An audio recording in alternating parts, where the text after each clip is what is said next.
The herdsmen that are roaming around with guns, knives, attacking churches, mosques, and killing everybody that they see, kidnapping for money and all these things. They are terrorists, but the narratives are changing gradually as some few Fulanis are trying to change the narrative and trying to convince us they are just illiterate, and because they have stayed so long in the bush, and that is why they are reacting in that manner. And she focused majorly on minerals, resources that they locate minerals, they are miners, and all these things. But what I would say is, are they mining for the country or they are mining for a private entity? Another one is, if they are illiterate, the only way that they choose to show it is by attacking other people, by killing other people, and demanding for ransom. If they are not fairly treated, why are they in the bush?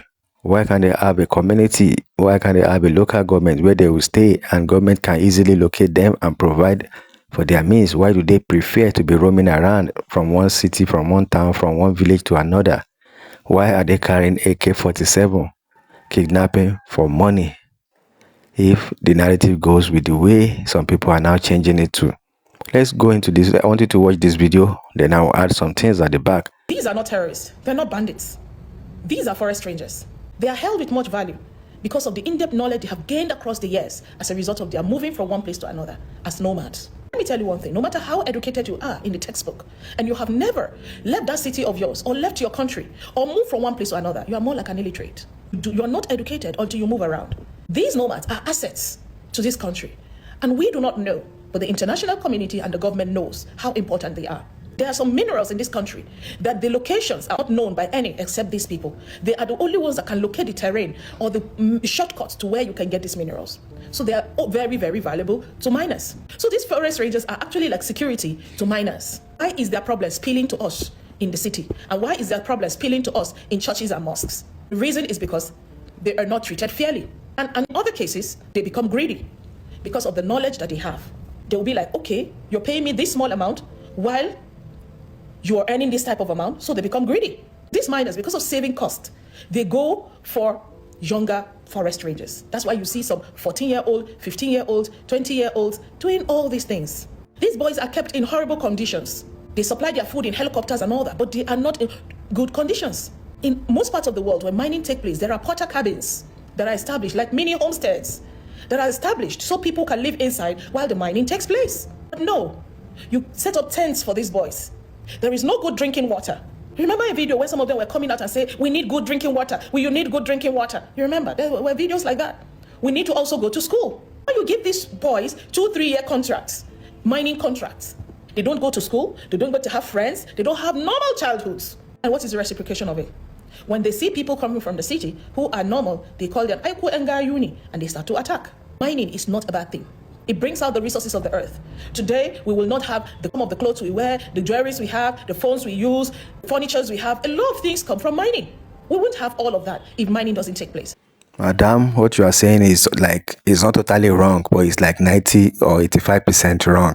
Because all I will say is this: many people that choose to work in mining, they are the one that choose it. And secondly, they are the one that choose not to go to school. Other tribes are going to school, other tribes are going to the primary, going to secondary, to higher institution, and all these things. It was painful, it was stressful, and financially constrained, but we make that effort to go to educate ourselves. We make that effort, our parents make that effort. Our parents are farmers and they send us to school, they do. But these people, their parents, they chose to be rearing animals, they chose to be living out of education, they chose to eat Western education, they chose to stay in the bush, they chose that lifestyle because they have refused to have a local government, they have refused to stay in one place, they have refused to have a structure, a community structure, and that is what they are facing. So anything, the outcome of their decision should not be a burden on us because they are the one that refuse. We remember when international organizations are bringing aids and all these things, education, good things of life, amenities to the communities, they send it mostly to the north. The north is the one that is benefiting most because of lack of education, lack of interest in education, in going to school, all these things. They continue to pamper the northerners so that they can get out of their illiteracy and get educated, but they chose to remain in that position. So when things are not going in their favor, They should not hold the other part of the country into ransom. And also, I will tell you one thing: if you commit a crime, regardless of your status, you go to prison, you suffer for the consequences of your action. So they cannot put this burden on every other person. If they have issues, why didn't they turn to the government and face the government and state their case? Why do they have to be attacking other people? Why do they have to be kidnapping other people? Why do they have to be killing other people? What is the use to them when they go into church and kill priests and start burning people and start shooting people in the church or in the community? Is that a way to show that they are poor? Is that a way to show for their illiteracy or lack of education? This, everything that you are saying is just an excuse. It's just a change of narrative. They have wickedness in their heart and they start pouring it out regardless of who and what situation they found themselves. We don't take that. There's no sympathy for that because they chose their destiny. If you people are raising your people, if you people are educating your people, if you people are taking advantage of the international organization, international benefits, aids that is coming to Nigeria that is most jolly poor to the north, if you are taking advantage of it, you educate your people. All your billionaires in the north, they can provide free education for your people, but they chose to remain rich. They chose to be using them for bad things.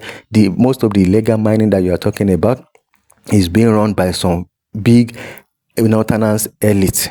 It's not other tribe that are running it. And if you are bringing in Chinese people to steal our thing, illegal mining, you don't expect them to give them proper benefit. So all these things, we don't have any share in it from other region, other tribe. It is your problem, it is your tribe problem, and it's something that you can solve by yourself. Or when you have issues, you state it with the government. So all this covering, all this assistance that you're giving them by covering their evil deed is very wrong. If they commit any atrocity, they should land in prison, because the families of the people that they are tormenting, they are there too. They have family, they have lives, they have gone through life. Most of us too, we didn't have it sweet from the beginning. We struggled. We went through school, we went through hard labor, farming, doing petty trade, doing all these things to send ourselves to school to get ourselves educated. So if they commit any crime, they should face the justice. They should face it. They should go to prison for it. They should be treated like every other part when it comes to that, because there is no ignorance when it comes to law. So you're just pampering them, and you continue to encourage them to continue to do more. So you should educate them. You should tell them the truth, not that covering for them. That is what I would say, because there's no special treatment for them for not being educated, because they are the one that chose that lifestyle. They chose not to be integrated into the community. They chose to be roaming in the bush, and they should form an association whereby they will demand for what they want from the government. Their problem should be with the government. It's not with other citizens. If we struggle and we're able to live a better lifestyle, does not mean that we should now be paying the price for it.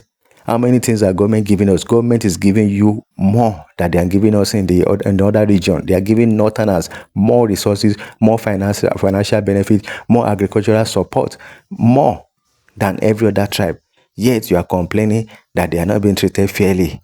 It's not our problem. It's the problem of your leaders in the north. It's the problem of your rich people in the north. It's the problem of your royal setup in the north, whereby your king and everybody is not telling them the truth about how to become beneficiary to themselves and to their community.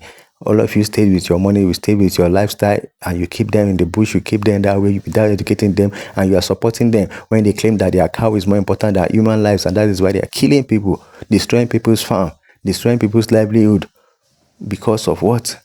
Because they are illiterate. If they are illiterate, they should go to prison. There is what they call in prison, they call it now correctional facility. They should go send them to prison so that they will correct them. They will teach them how to be integrated into normal society. That is where I stand on this matter, because you cannot just come. What will happen to the families of those people that are being hurt, are being killed, are being crippled because of their evil deed? That is it.